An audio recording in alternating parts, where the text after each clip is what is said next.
ऐसा लग रहा था कि अभी उसका दम निकल गया। I got a call from the EMS team. ಹೃದಯ ಸಂಬಂಧಿತ ಚಿಕಿತ್ಸೆಗೆ ದೇಶದಲ್ಲಿಯೇ ಹೆಸರುವಾಸಿಯಾಗಿರುವ ನಾರಾಯಣ ಹೆಲ್ತ್ ಜನರಲ್ಲಿ ಹೃದಯಾಘಾತ ಚಿಕಿತ್ಸೆ ಹಾಗೂ ಪ್ರಥಮ ಚಿಕಿತ್ಸಾ ವಿಧಾನ ಮೂಲಕ ಅತ್ಯಂತ ಕ್ಲಿಷ್ಟಕರವಾದ ಹೃದಯಾಘಾತವನ್ನ ಹೇಗೆ ನಿಭಾಯಿಸಿ ಚಿಕಿತ್ಸೆ ನೀಡುವುದರ ಬಗ್ಗೆ ಈ ಚಿತ್ರದಲ್ಲಿ ತೋರಿಸಲಾಗಿದೆ. ಸುಮಾರು 10 ಸಂಚಿಕೆಗಳನ್ನ ಹೊಂದಿರುವ ಈ ಸೀರೀಸ್ ಜಿಯೋ ಟಿವಿ ಹಾಗೂ ಜಿಯೋ ಟಿವಿ ಪ್ಲಸ್ ನಲ್ಲಿಯೂ ಲಭ್ಯವಿದೆ. ಇವತ್ತಿನ ದಿನ ಅರ್ಬನ್ ಓಯಾಸಿಸ್ ಮಾಲ್ ಹುಬ್ಬಳ್ಳಿಯಲ್ಲಿ ಸಿನೆಪೋಲಿಸ್ನಲ್ಲಿ ನಾವು ಇನ್ಸೈಡರ್ ಎಂಬ ತುರ್ತು ಚಿಕಿತ್ಸೆಯ ಒಂದು ಪ್ರೀಮಿಯರ್ ಶೋನ ಇಟ್ಟುಕೊಂಡಿದ್ದೀವಿ. ಇದರಲ್ಲಿ ನಾರಾಯಣದ ಬೆಂಗಳೂರಿನವರು ಮೊಟ್ಟ ಮೊದಲನೇದಾಗಿ ಭಾರತದಲ್ಲಿ ಈ ತುರ್ತು ಚಿಕಿತ್ಸೆಯಲ್ಲಿ ತುರ್ತು ಚಿಕಿತ್ಸೆ ಬಗ್ಗೆ ಒಂದು ಸೀರೀಸ್ ಮಾಡಿದ್ದಾರೆ. ಅದನ್ನ ನಾವು ಇವತ್ತು ಪ್ರದರ್ಶಿಸಲಾಗುತ್ತದೆ. ಮೊನ್ನೆ ಅಷ್ಟೇ ಶಿರಸಿಯಲ್ಲೂ ಇದನ್ನ ಪ್ರದರ್ಶಿಸಬೇಕು, ಮತ್ತೆ ಭಾರತದ ಎಲ್ಲಾ ನಗರ ಮತ್ತು ಪಟ್ಟಣಗಳಲ್ಲಿ ಇದನ್ನು ಪ್ರದರ್ಶಿಸುವ ಪ್ಲಾನ್ ಇದೆ. ಬಹಳಷ್ಟು ಜನ ಪೇಷಂಟ್ಸು ಎಮರ್ಜೆನ್ಸಿಗೆ ಬಂದಾಗ ಬಹಳ ಪ್ಯಾನಿಕ್ ಆಗಿಬಿಟ್ಟಿರ್ತಾರೆ. ಅವರಿಗೆ ಎಮರ್ಜೆನ್ಸಿಲಿ ಏನ್ ನಡೀತಾ ಇರುತ್ತೆ ಅಂತ ಬಹಳ ಮಂದಿಗೆ ಲಕ್ಷ್ಯ ಇರೋದಿಲ್ಲ. ಸೊ ಇನಿಷಿಯಲಿ ಎಮರ್ಜೆನ್ಸಿಗೆ ಬಂದಾಗ 1 ತಾಸು ಅಥವಾ 2 ತಾಸು ಇನ್ನೊಂದು ಗೋಲ್ಡನ್ ಪೀರಿಯಡ್ ಅಂತ ತುಂಬಾ ಇಂಪಾರ್ಟೆಂಟ್ ಇರ್ತವೆ. ಇದರಲ್ಲಿ ಈ ದಾರಿ ಹೋಗರು ಅಥವಾ ಬೈಟ್ ಸ್ಟ್ಯಾಂಡರ್ಡ್ ಆಗಿರ್ಬೋದು, ಪೇಷಂಟ್ಸ್ ರಿಲೇಟಿವ್ಸ್ ಆಗಿರ್ಬೋದು, ಆಂಬುಲೆನ್ಸ್ ಡ್ರೈವರ್ಸ್ ಆಗಿರ್ಬೋದು, ಪ್ಯಾರಾಮೆಡಿಕಲ್ ಸ್ಟಾಫ್, ನರ್ಸಸ್, ಆಮೇಲೆ ಡಾಕ್ಟರ್, ಸರ್ಜನ್, ಇವರೆಲ್ಲ ಪೇಷಂಟ್ ಅನ್ನ ಆ ತುರ್ತು ಪರಿಸ್ಥಿತಿಯಲ್ಲಿ ಹೇಗೆ ಮ್ಯಾನೇಜ್ ಮಾಡ್ತಾರಂತ ಒಂದು ನಿಮಗೆ ಐಡಿಯಾ ಬರುತ್ತೆ. ಇವತ್ತು ಹುಬ್ಬಳ್ಳಿ ಮಹಾನಗರದಲ್ಲಿ ನಾವು ಒಂದು ಸಿನಿಪೋಲಿಸ್ ಅಲ್ಲಿ ಇನ್ಸೈಡ್ ER ಅನ್ನೋ ಒಂದು ಟ್ರೂ ಸ್ಟೋರಿ ಮೇಲೆ ಡಿಪೆಂಡೆಂಟ್ ಆಗಿರೋ ಒಂದು ಪ್ರೋಗ್ರಾಮ್ ಅನ್ನು ನಡೆಸ್ತಾ ಇದ್ದೀವಿ. ಇದು ಯಾಕೆ ಉಪಯುಕ್ತ ಅಂತಂದ್ರೆ, ಆಸ್ಪತ್ರೆಯಲ್ಲಿ ಎಮರ್ಜೆನ್ಸಿಯಲ್ಲಿ ಪೇಷಂಟ್ ಬಂದಾಗ ಅಲ್ಲಿ ಡಾಕ್ಟರ್ಸ್, ನರ್ಸಿಂಗ್ ಸ್ಟಾಫ್ ಮತ್ತೆ ಎಲ್ಲ ಆಸ್ಪತ್ರೆ ವೈದ್ಯಾಧಿಕಾರಿಗಳು ಮತ್ತು ವೃಂದವು ಯಾವ ರೀತಿ ಕಾರ್ಯನಿರ್ವಹಿಸುತ್ತೆ, ಪೇಷಂಟ್ಸಿಗೆ ಯಾವ ರೀತಿ ಕಂಫರ್ಟ್ ಫೀಲ್ ಕೊಡಬೇಕು ಹಾಗೂ ಪೇಷಂಟ್ ಅನ್ನ ಎಮರ್ಜೆನ್ಸಿಯಲ್ಲಿ ಯಾವ ರೀತಿ ಟ್ರೀಟ್ಮೆಂಟ್ ಮಾಡಬೇಕು ಅನ್ನೋದ್ರ ಬಗ್ಗೆ ಜನಕ್ಕೆ ಇದ್ರ ಬಗ್ಗೆ ಮಾಹಿತಿ ಕೊಡೋದಕ್ಕಾಗಿ ಇದೊಂದು ಪ್ರೋಗ್ರಾಮ್ ರೂಪಿಸಿದೆ. ಇವತ್ತಿನ ದಿನದಲ್ಲಿ ನಾವು ಇದರಲ್ಲಿ 4 ಎಪಿಸೋಡ್ಗಳನ್ನ ಪ್ಲೇ ಮಾಡ್ತಾ ಇದೀವಿ. ಇದರಲ್ಲಿ ಒಂದು ಹಾರ್ಟ್ ಅಟ್ಯಾಕ್ ಆಗಿ ಕೊಲ್ಯಾಪ್ಸ್ ಆಗಿರೋ ಒಬ್ಬ ಮನುಷ್ಯನ ಬಗ್ಗೆ ಒಂದು ಎಪಿಸೋಡ್ ಇದೆ. ಹಾಗೂ ಚಿಕ್ಕ ಮಗುವಿನ ಹಾರ್ಟ್ ನಲ್ಲಿ ಹೋಲ್ ಇದ್ದು ಆ ಮಗುವಿನ ಸ್ಥಿತಿ ಗಂಭೀರ ಆದಾಗ ಅದರಲ್ಲಿ ಟ್ರೀಟ್ಮೆಂಟ್ ಯಾವ ತರ ನಮ್ಮ ಡಾಕ್ಟರ್ಸ್ ಕೊಟ್ಟು ಅದರ ಜೀವ ಉಳಿಸ್ತಾರೆ ಅದ್ರ ಬಗ್ಗೆ ಇರಬಹುದು. ಹಾಗೂ ಆಕ್ಸಿಡೆಂಟ್ ಆಗಿ ಪೇಷಂಟ್ ಅಡ್ಮಿಟ್ ಆದಾಗ ಅವನ ಸ್ಥಿತಿ ಪೂರಾ ಕ್ರಿಟಿಕಲ್ ಇರುವಾಗ ಡಾಕ್ಟರ್ಗಳು ಆಪರೇಷನ್ ಮಾಡಿ, ಸ್ಕಲ್ಲಿನ ಆಪರೇಷನ್ ಮಾಡಿ ಆ ಪೇಷಂಟ್ನ ಜೀವನ ಹೇಗೆ ರಕ್ಷಣೆ ಮಾಡ್ತಾರೆ ಅದ್ರ ಬಗ್ಗೆ ಇದೆ.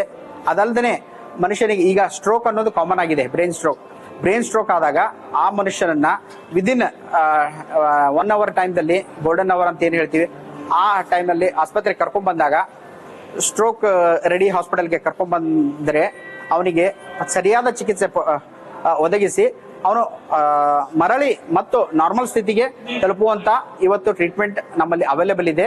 ಸೊ ಅದೆಲ್ಲ ನೈಜವಾದ ಘಟನೆಗಳನ್ನು ಉದ್ದೇಶಿಸಿ ಇವತ್ತು ಈ ಚಲನಚಿತ್ರ ನಮ್ಮ ನಾರಾಯಣ ಹೃದಯಾಲಯ ಬೆಂಗಳೂರಿನ ಸಂಸ್ಥಾನದ ನಿರ್ಮಾಪಣೆ ಆಗಿದೆ. ಅದನ್ನ ನಾವು ಜನರಿಗೆ ತೋರಿಸಿ ಅರಿವು ಒಂದು ಮೂಡಿಸೋ ಕಾರ್ಯಕ್ರಮನ ಇವತ್ತು ಇಲ್ಲಿ ಇಟ್ಕೊಂಡಿದ್ದೀವಿ. ಈಗಿನ ಕಾಲಮಾನದಲ್ಲಿ ಕೇವಲ ಹಣದಾಸೆಗೆ ವೈದ್ಯಕೀಯ ಸೇವೆ ನೀಡುವ ಸಂಸ್ಥೆಗಳ ಮಧ್ಯೆ ಜನಸಾಮಾನ್ಯರಿಗೆ ಅರಿವು ಹಾಗೂ ಧೈರ್ಯ ತುಂಬುವ ಕೆಲಸ ಮಾಡ್ತಿದೆ ನಾರಾಯಣ ಹೆಲ್ತ್. ಚಲನಚಿತ್ರ ವೀಕ್ಷಿಸಿದ ಪ್ರೇಕ್ಷಕರು ಏನ್ ಹೇಳ್ತಾರೆ ನೀವೇ ಕೇಳಿ. ಇವಾಗ ಹಾರ್ಟ್ ಅಟ್ಯಾಕ್ ಬಗ್ಗೆ ಏನು ಹೇಳಿದ್ರು ಡಾಕ್ಟರ್ಸ್ ಎಲ್ಲ, ಬಹಳಷ್ಟು ಜನರಿಗೆ ಗುರ್ತಿದ್ದಿಲ್ಲ. ಇದರಿಂದ ಈ ತರ ಆದ್ರೆ ಬಹಳಷ್ಟು ಜನಕ್ಕೆ ಗುರ್ತಾಗ್ತದೆ and they can save the life of so many people. I saw that how the doctors are treating. What I was feeling that doctors are only taking public money, but in these accidents, cases and all, how are the doctors treating? That I came to know today. So it was a very good and we came to know how we can prevent anybody from dying. The 4 series what we have seen, each and everything, if we handle the patient in the golden hour, we can save the patient. We can not only save the patient, we can save the complicated things that can happen because of the delay. So that golden hour, that is the important thing in the treatment of a patient, has been very beautifully shown in this web series. Narayana ಹೃದಯಾಲಯಕ್ಕೆ first ನಾನು ಹೇಳೋದು ಧನ್ಯವಾದಗಳನ್ನ ಹೇಳ್ತೀನಿ. ಇದೆಲ್ಲ ನಮ್ಗ health ಬಗ್ಗೆ ಎಲ್ಲ ಹೇಳ್ಕೊಟ್ಟಿದ್ದಾರೆ, ತೋರಿಸ್ಕೊಟ್ಟಿದ್ದಾರೆ. ಇದು ಒಂದು ಎಲ್ಲಾರ್ಗೂ ಅನುಕೂಲ ಆಗ್ಲಿ, ಎಲ್ಲರೂ ಬಂದು ಇದನ್ನ ನೋಡ್ಬೇಕು. ಬೇರೆ ಬೇರೆ ಫಿಲ್ಮ್ಸ್ ಎಲ್ಲ ನೋಡ್ತೀರಾ, ಬಟ್ ಇಂಥದನ್ನ ನೋಡಕ್ ಯಾರು ಬರಲ್ಲ. ಇದು ಹೆಲ್ತ್ ಇರೋದು, ಇದ್ರ ಬಗ್ಗೆ ನಾವು ಜಾಸ್ತಿ ಕಾನ್ಸಂಟ್ರೇಷನ್ ಮಾಡಿ ನಮ್ದು ಜೀವನ ಹೆಂಗ ನಡೆಸ್ಬೇಕು, ಏನ್ ಈ ತರ ಸಿಚುವೇಶನ್ ಬಂದಾಗ ಯಾವ ಟೈಪ್ ನಾವ್ ಅದನ್ನ ಫೇಸ್ ಮಾಡ್ಬೇಕು ಅನ್ನೋದನ್ನ ಎಲ್ಲ ಬಹಳ ಕ್ಲಿಯರ್ ಅಷ್ಟು ಚೆನ್ನಾಗಿ ತೋರಿಸಿದಾರ. ಎಲ್ಲರೂ ಬಂದು ಇದನ್ನ ನೋಡ್ಬೇಕು ಅಂತ ಹೇಳಿ ನಂದು ಆಸೆ ಐತಿ. Thank you to Narayana Hospital. Excellent presentation by Narayana, because we don't know about heart attack, stroke, anything, but it's excellent presentation. Give more knowledge about that. Somewhere it happening heart attack, we don't know first aid what we do. This one by getting this type of presentation, we all got awareness about heart attack, stroke, something. So thank you very much to Narayana Hrudayalaya.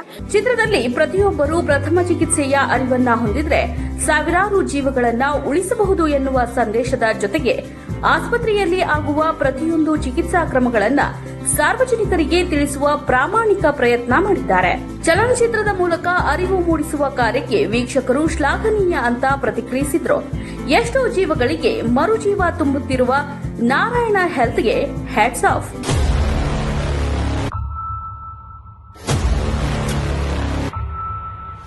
और ऐसा लग रहा था कि अभी इसका दम निकल गया.